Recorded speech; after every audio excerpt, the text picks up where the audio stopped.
ассалому алайкум ва раҳматуллоҳи баракот. Ҳамватанони азиз, умедворам ҳама каса хуб ва саломат ҳастон. мавзӯи имрӯза пахши мустақим. ҳамватанони азиз, модари тоҷик занг зада гуфт сагҳои раҳмонов ба сарам омаданд ки бачаатро фарёд кун, ба ватан баргардад. ман ғамниятиро гуфтам шалворатро каш. ҳозир ман инро барои шумо ҳамватанони азиз мефаҳмонам ки ин чӣ маъно дорад. пеш аз суҳбата мо дар бораи ин ҳайвон ба номи эмомалӣ раҳмонов, ин инсон гуфтан ҷиноят аст. ин аз ҳайвонам бадтар аст. ҳамватанони азиз, як шеър мехонем дар бораи ин хуки ёбоҳӣ, баъд мавзӯъро иншоаллоҳ идома медиҳем суҳбатро. хонаат ғамхона бод, эй золими мардумфурӯш. 100 000 ҷони тоҷик дар азобу дар хуруш. кори майнӯшон набошад соҳиби ин тахту тоҷ. тахту тоҷат сарнагун бод, хоини масканфурӯш. гар ту менозӣ ба қасру боғу молу давлатат, бурдаи бар пастиҳову хориҳо ин мамлакат. ин аҷал рӯзе туро бар хок яксон мекунад. мерасад бар мазлумон ҳам тоҷу тахту савлатат. ин қадар зулму залолат мекунӣ андеша кун. ин қадар зулму залолат мекунӣ андеша кун. рӯй битофтӣ аз динаш, аз марги худ андеша кун. то ба кай бечора тоҷик дар ба дар бехонумон. якдам аз рӯзи хазонат биншину андеша кун. то ба кай ҷони ҷавононро ба маҳбас мебарӣ. тоҷикистон аз мани гӯён маниҳо мезанӣ. он ҳама хуни шаҳидон рехт аз найранги ту. хунчакон рафтанд шаҳидон, дон ки ту ҳам меравӣ. хунчакон рафтанд шаҳидон, дон ки ту ҳам меравӣ. аллоҳ лаънатат кунад эмомалӣ раҳмонов. ба хотири нафсат, ба хотири курсият, ба хотири авлодат ту ҳамин дунё ва охирататро сӯзондӣ. ҳамватанони азиз, чанд рӯз пеш як модари тоҷик ба ман занг заданд. он кас нақл карданд ки ғамниятиҳо, инои амният гуфтан ҷиноят аст. ғамниятиҳои пирхоки раҳмонов бахшиш ба сари хонаи ин модар мебиёянд ки яъне фарзандат бояд ба ватан баргардад. вай ҷиноят кардааст, делаи 307 дорад, бояд биёяд аз пешоби миллати тоҷик бахшиш пурсад. ин модар мегӯянд ки вақт аз оне ки ман вай фарзандамро ба дунё омад, яъне таваллуд карда будам, вақте ки вайро дидам, вай писар буд, писарбача буд. яъне вақт аз оне ки ман вайро таваллуд карда будам. ман мехоҳам ки ту бадбахтро бинам, ту мардак ҳастӣ, маъни гапи он занак, ё ту занак ҳастӣ. ту агар мард бошӣ, рафт фарзанди маро ков. ман зан ҳастам, пеши ман барои чӣ омадӣ?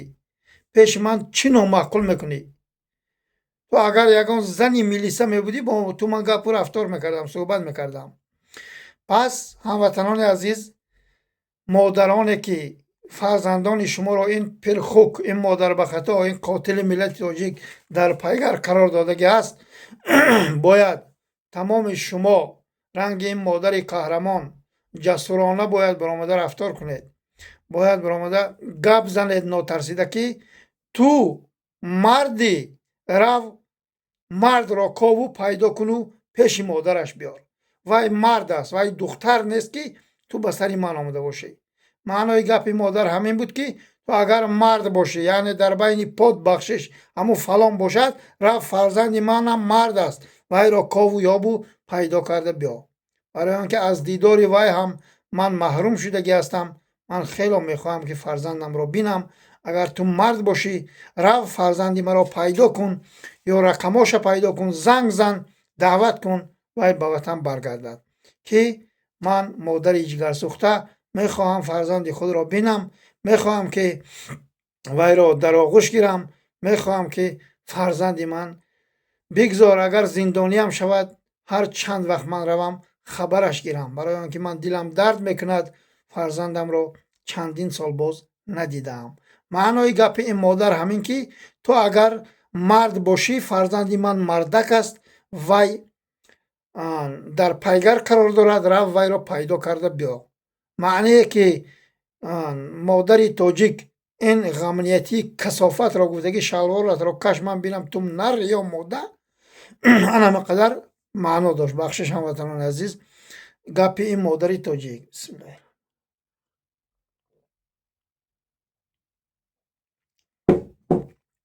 алҳамдулиллоҳи раббил аламин. ин суҳбати ин модар бо ғамнияти барои дигар модаро ибрат ва дарс ҳаст ки ҳар ин золимое ки манғиту муғулҳо ба назди шумо мераванд, шумо гӯян ки ту агар мардак бошӣ раф мардакро пайдо карда биё.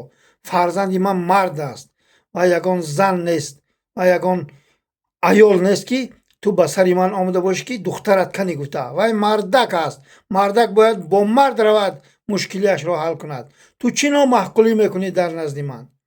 модароне ки фарзандатон дар пайгар қарор доранд, ин золимҳо бо фармони пешоби миллати тоҷик мераванд, шуморо азоб медиҳанд, шуморо ғам медиҳанд. бояд шумо устувор бошен, бояд шумо ин ҳаромиҳоро дар ҳамун ҷошон шинонену ҷавобошонро диҳен. натарсен эй модарои азиз, аз ин золимон натарсен. модари маро рафтанд дар беморхона он қадар касали вазнин буданд, маҷбур карданд ки фарзандатро ох кун гуфта. субҳаналлоҳ. модари ман гуфтанд ки аллоҳ раҳмату мағфираташон кунад. ман ба занг задам, валлоҳи биллоҳи таллоҳи дурӯғ намегӯям. гуфтанд ки бачаам омадан намехоҳӣ? гуфтам ман фарзанди ох мекардагӣ надорам. бачаи ман ягон каса накуштааст. бачаи ман ягон ҷиноят накардааст. бачаи ман танҳо мехоҳад ки мардумаш озод бошад. ҷавоби сагҳо анамин буд. аз балниса бо гардани каҷ буромада бурафтанд. аз инҳо натарсетон. модари мана чӣ қадар азобу азият доданд. модари ман аз олам чашм пӯшиданд. он кас ман иншоаллоҳ раҳмон умед дорам ки ин роҳе ки дар ин роҳе ки ман буромадаму интихоб кардам, сабаби ин роҳ модари азизи ман вориди биҳишт мешаванд, вориди ҷаннат мешаванд. иншоаллоҳ раҳмон ман умедам аз аллоҳи бузург калон аст ки роҳе ки муҳаммад тағоев интихоб кард, ин сабаби модараш вориди ҷаннат шудан, вориди биҳишти ҷовидон шудан аст. пас шумо натарсетон модарои азиз. инҳо ҳеҷ касанд. ин падарлаънати охи падари валади зинои модарбахато худаш фарзанди фоҳишаке аст. имрӯз мехоҳад тамоми модару хоҳари тоҷика фоҳиша кунад. имрӯз тамоми қанчикою ҷалабои гирду атрофашро бурдаст модарои тоҷикро гирд гирифтену онҳоро мегӯянд ки бояд шумо саротонро луч кунед, бояд шумо кунотонро луч кунед. ин фарҳанги пешоби миллати тоҷик аст. пешоби миллати тоҷик занаш ҷалаб аст, ғар аст, духтарош фоҳиша аст. намехоҳад ки шумо ба иффату ба номусу ба нангу бо шарофат бошед. гуфта бо фармонҳои пирхоки раҳмонова модару хоҳарои тоҷик ба вай қанчиқҳо фаҳмонда истоданд. шумо алҳамдулиллоҳ мусулмон ҳастедон.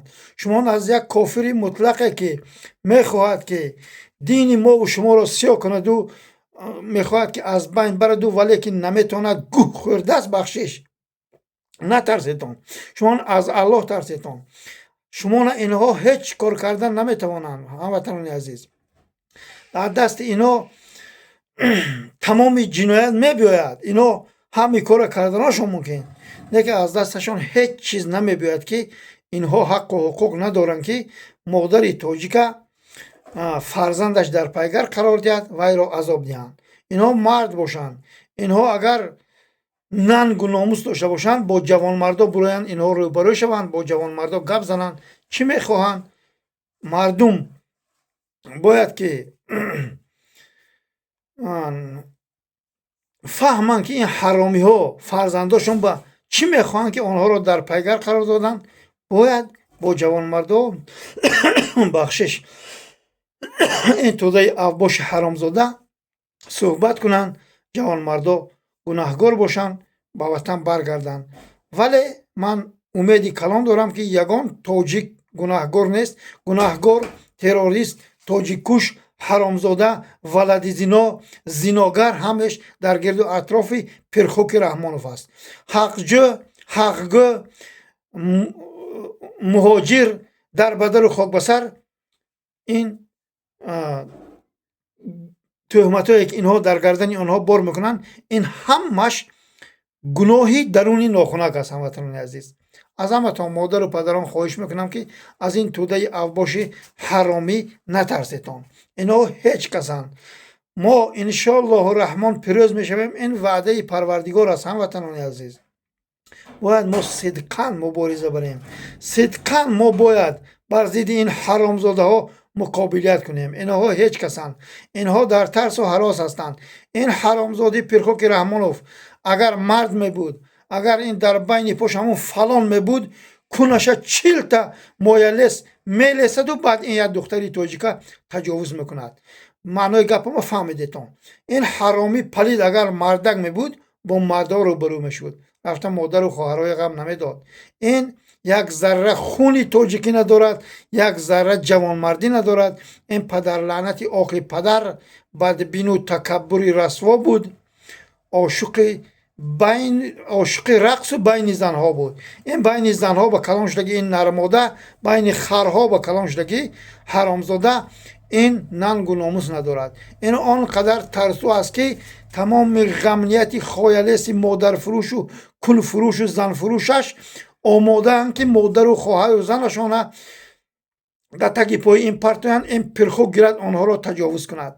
дидем мо имрӯз ки тамоми модари тоҷика маҷбур доранд ки сарата луч кун, рӯмолатро гир. аз сари онҳо рӯмолашонро гиртасанд. як ғамниятӣ намебурояд ки бурояд гӯяд ки ҳаромзода, эй Пирхок, эй модарбахатои ҳаромӣ, аз қадри роҳ модаратро таҷовуз карда пайдо кардагӣ. мо мусулмонем алҳамдулиллоҳ. нест. ҳамаш ҳаромзода ба хотири нафси ҳаром, ба хотири пули ҳаром модару хоҳару занашона куношона мефурӯшанд. инҳо инқадар беғайрат, инқадар беномус, инқадар беҷуръат, инқадар валадазинои палид ҳастанд ки инҳо намебинанд ки модарои тоҷика Раҳмонов чӣ хел издивоҷ дорад. модарои тоҷика намебинад ки чӣ хел маҷбур дорад ки аз сарашон рӯмолашонро мегирад, онҳоро ғам медиҳад. ин ғамният намебинанд. пас мутмаин бошед модару хоҳари тоҷик, бародари тоҷик, падари тоҷик, инҳо модарфурӯш, кунфурӯш, занфурӯш, ватанфурӯш ҳастанд. ин ҳаромиҳо агар мард бошад, кадомаше дар байни пош ҳамун фалона дошта бошад, биро бо Муҳаммад Тағоев рӯпарӯ гап зан, мардиятро нишон деҳ ки ту чӣ мардӣ кардӣ, ту чӣ хизмат кардӣ. хоялеҳсо мегӯянд ту чӣ хел дарахшинондӣ. инҳо чӣ хизмат карданд? инҳо хизматашон модару хоҳари тоҷика ғам додан, модару хоҳари тоҷика наркоман кардану фарзандашонро наркоман кардан. ҳамин аст пешравии ин ҳаромиҳо. ҳамин аст пешравии Пирхоки Раҳмонов. шумо ҳаромиҳо яку мо ҳамата куз мемонем. оле дар комментария бисёри бародарон менависанд, ака ин чӣ маънӣ дорад, ин гапи шумо гапи безеб нест. ба маъное ки мо ин сабзи ба дастҳои кузи он хел асосӣ намемонем. мо инҳоро куз мемонем. маъни гапи Муҳаммад Тағоев ин ки мо инҳоро накалени мешинонем, ин ҳаромиҳоро дуллаға дар ҳамун дари кунашон мезанем, мебарем паси панҷара мекунем. маъни гапи Муҳаммад Тағоев ин аст. мо ранги ҳаромиҳо бачабозу занакабозу валадизино нестем. бори дигар такрор мекунам, маънои куз мондан инҳо бояд накалени ғалтанд пеши пои ҳар як ҷавонмарди тоҷик. умед дорам ки дигар ин саволро намедиҳем ки ин ягон маънои бад дошта бошад. ва ин маънои бадро шумо ана ҳамин хел фаҳмем ки инҳо бояд накалени зананд пеши ҷавонмардои тоҷик. инҳо бояд дар тамоми ҷинояте ки кардану тамоми ин мардумро ғам додану азоб додан, дар назди ин миллат, дар назди ин ҷавонмардо ҷавоб гӯянд. ин Пирхок, ин модарбахато, ин душмани Аллоҳ, душмани мардуми мазлуми тоҷик аст.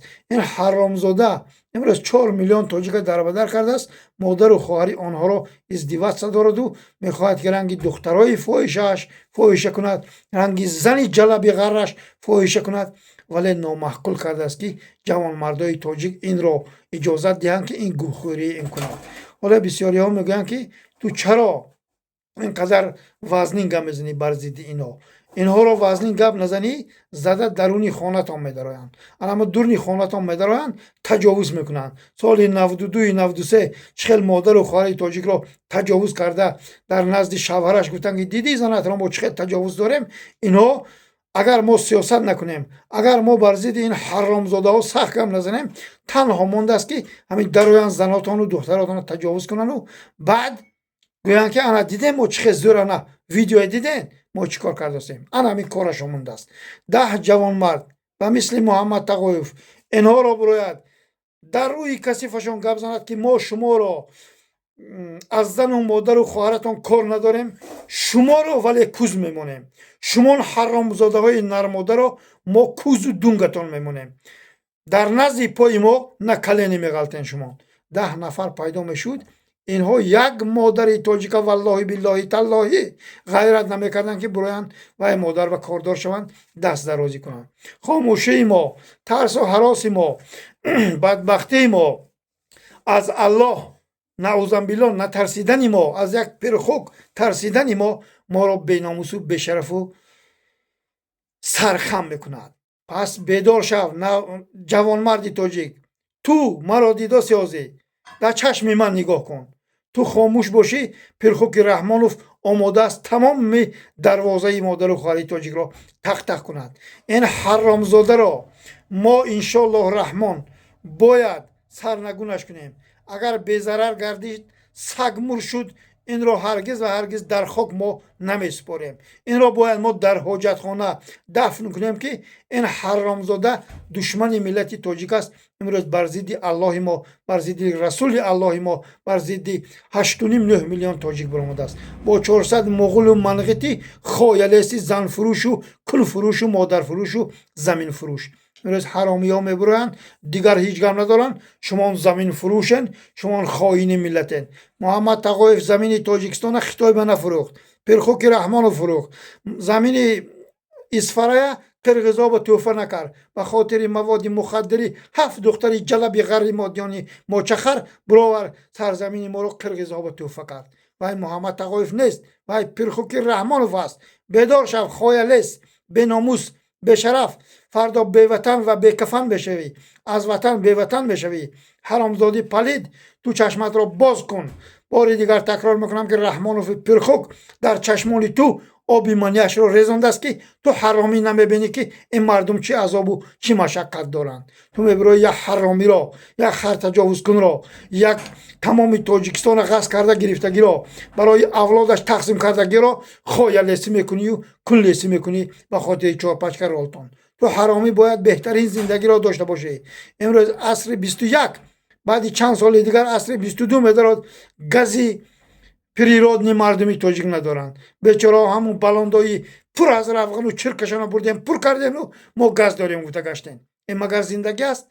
باید تو گاز داشته باشی که نه گاز پر کنی و نه دری زپرفکه روی. باید گازی تو درونی خانه با آمده در آمده باشد که تو اونجا با استفاده برده رنگ انسان فردا تو مبلغی برای پرداخت کنی و زندگی انسانیت کنی، رنگ انسان زندگی کنی، نه اینکه زندگی سگانه کنی. سبحان الله. این حرامی ها تمامش بجاوگری کشیده می شوند. بعد این پرخوک ما سرنگون کردن ما. این را بار دیگر تکرار میکنم، با زور سلاح ما این پرخوک حرامی رو یک بره میکنیم. جوان مردا انشالله رحمان تیاری داشتن این حرامی رو ما سرنگون خواهیم کرد. فقط از تمام برادران، مادران، خواهران امکان نداره که شما مبارزه برید، شما در حق ما دعا کنید که این حرامی ها سرنگون شوند. یراق مسلمان حلال خور این دعای و روزه و نماز است. در همتان جانم گفتی مردم مسجد است که بیدار شویتان. باید شما از ظلم و ستم این پرخوک رها یابیتان.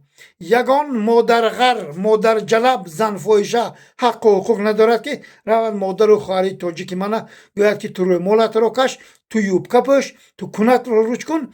این را در کجا نوشته ای که این پرخوک امروز رفته است مادر و خواهر تاجیک را این خیلی نامعقولی و این خیلی عذاب و این خیلی بدبختی ها را میخواهد به سر آنها بیارد. تو پدر لعنتی مادر بخطا، تو خودت مادرت فاحشه هستی و فاحشه زاده هستی، تو میخوای این ملت رو رنگ مادرت و رنگ اولادت کنی؟ هرگز نه. تو حرامی سرنگون خواهی شد.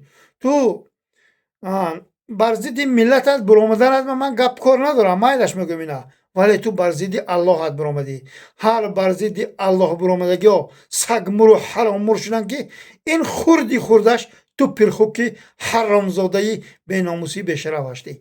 در طول 35 سال تو یک زواد ساز نکردی. 100,000 تاجیک تو حرامی، تو مادر به خطا، تو دشمن ملت تاجیک جای کار ندادی. تو حرامزاده پلیدی مادر به خطا با ناشرمیده در این نوارش چی میگدازی؟ هموطنان عزیز کجا رفت حرام زاده؟ گوش کنین هموطنان عزیز، این پرخوکی مادر به خطا چی میگوید؟ مردم تاجیکستان، این ملت و این سرزمین و این خاک از درون جنگ و خون و خلاف بیرون برآورده ملت سرجم کرده که ما شما اینا فراموش کردن. حرامزاده کدام ملت تو سرجم کردی؟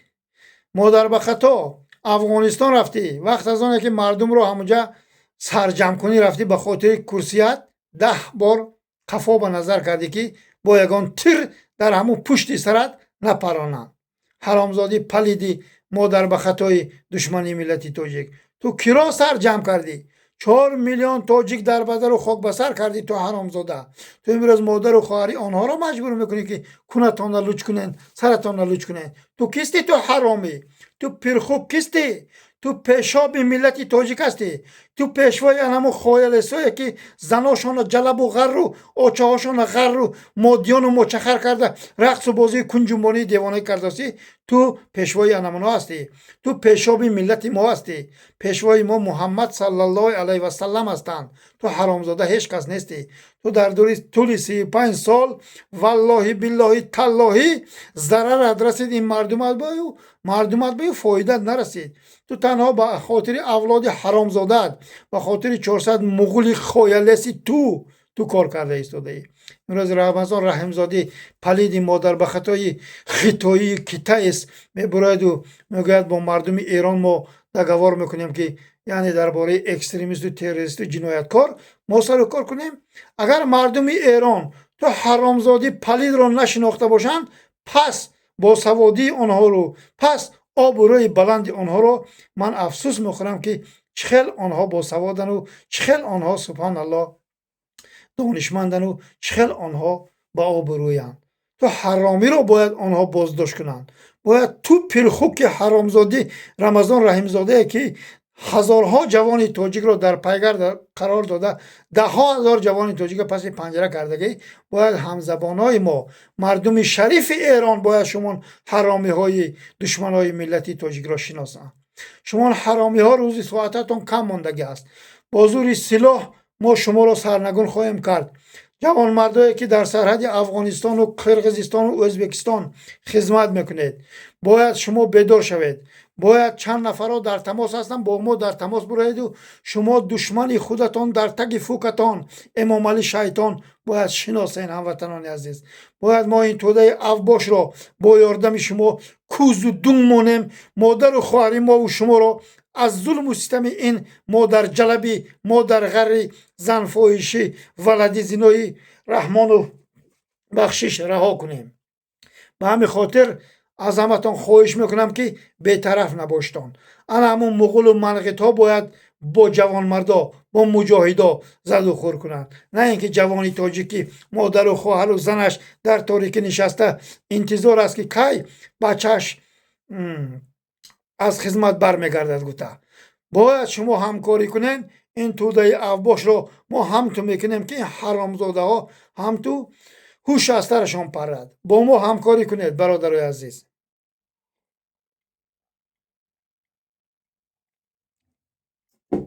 الحمدلله رب العالمین. شما خدمت این حرامزاده کرده ایستاده این عسکر و افسرهای تاجیک.